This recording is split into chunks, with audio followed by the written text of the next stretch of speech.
Sebelumnya kami minta maaf karena tadi kami melenceng dari jadwalnya, Pak. Ya. Nah, terus di sini kami ingin mengajukan pertanyaan wawancara tentang etika profesi kepala sekolah dan etika komunikasi kepala sekolah. Nah, untuk yang pertama itu tentang etika profesi kepala sekolah. Nah, teman saya nanti akan mengajukan beberapa pertanyaan dan kemudian untuk etika komunikasinya nanti akan ke saya. Baik Pak, jadi kan Perkenalan dulu lah ya. Kalau perkenalan ya. Oke, bismillahirrahmanirrahim. Assalamualaikum warahmatullahi wabarakatuh. Waalaikumsalam warahmatullahi wabarakatuh. Perkenalkan, nama saya Muhammad Yani. Saya Kepala MTS Muhammadiyah Kota Jambi. Alhamdulillah sekarang MTS Muhammadiyah alhamdulillah sudah berkembang gitu kan. Dari dulu pernah 25 siswa kita, sekarang sudah hampir 100-an siswanya. Jadi alhamdulillah yang bertempat di Nusa Indah 2 Sipin ya gitu.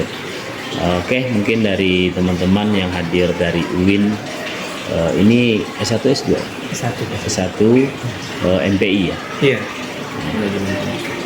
Mudah-mudahan bisa apa yang saya sampaikan nanti bisa bermanfaat bagi teman-teman atau adik-adik yang telah berkunjung ke sini.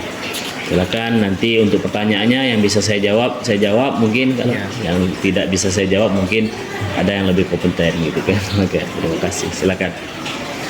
jadi Pak, kan Bapak sebagai kepala sekolah ini kan, misal kalau kan pasti ada mengalami dilema etis. Jadi misalnya ada salah satu guru senior yang memiliki hubungan dekat dengan Bapak sebagai kepala sekolah. Misalnya dia ini terlambat masuk kelas dalam mengajar beberapa kali, dan itu tuh mendapat laporan dari siswa-siswa yang dia ajar. Nah, guru tersebut tidak melaksanakan tugasnya itu dengan baik pastinya kan. Guru tersebut juga sebenarnya sangat berjasa dalam meningkatkan reputasi sekolah gitu. Nah, ini dalam prinsip etika yang harus dipegang oleh Bapak sebagai kepala sekolah dalam menangani masalah ini secara profesional dan adil itu bagaimana? Oke, jadi di sistem kependidikan kita kan harus profesional lah istilahnya. Tapi memang ada beberapa aspek itu yang memang harus kita pertimbangkan. Memang di guru senior, junior atau senior kan sebenarnya sama saja, profesional yang dituntut. Tapi memang ketika itu terjadi pada sekolah yang saya pimpin, memang kita ada sifatnya teguran. Pertama kita panggil, kita tanyakan masalahnya apa. Kemudian yang kedua, ketika mereka ditanyakan ada kendala atau lain sebagainya, itu kita bantu menyelesaikan masalah tersebut. Kemudian jika memang tidak ada solusinya, mungkin apa yang bisa kita bantu untuk mereka. Adik duduk sih. Tuh, mungkin. Adik, itu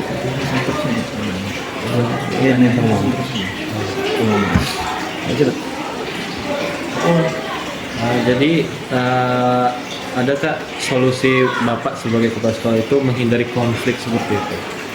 Jelas kita kan kalau konflik kan biasanya di sekolah kadang-kadang memang sering terjadi juga gitu.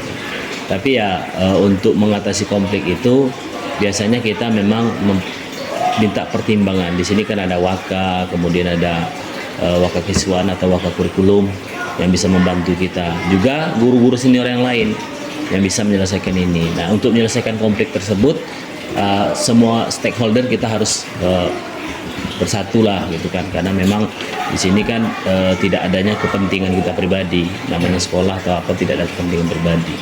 Yang jelas kepentingan kita untuk memajukan bagaimana siswa bisa berkembang ke depannya. Gitu. Jadi untuk masalah tenaga ada permasalahan, yaitu kita selesaikan dengan secara yang baik-baik gitu.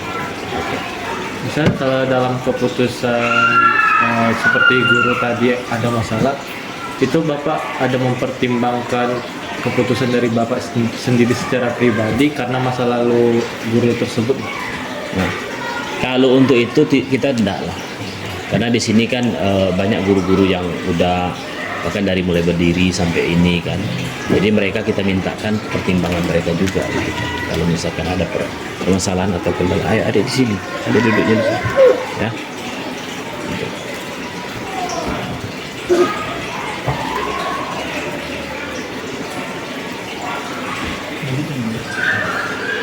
Kami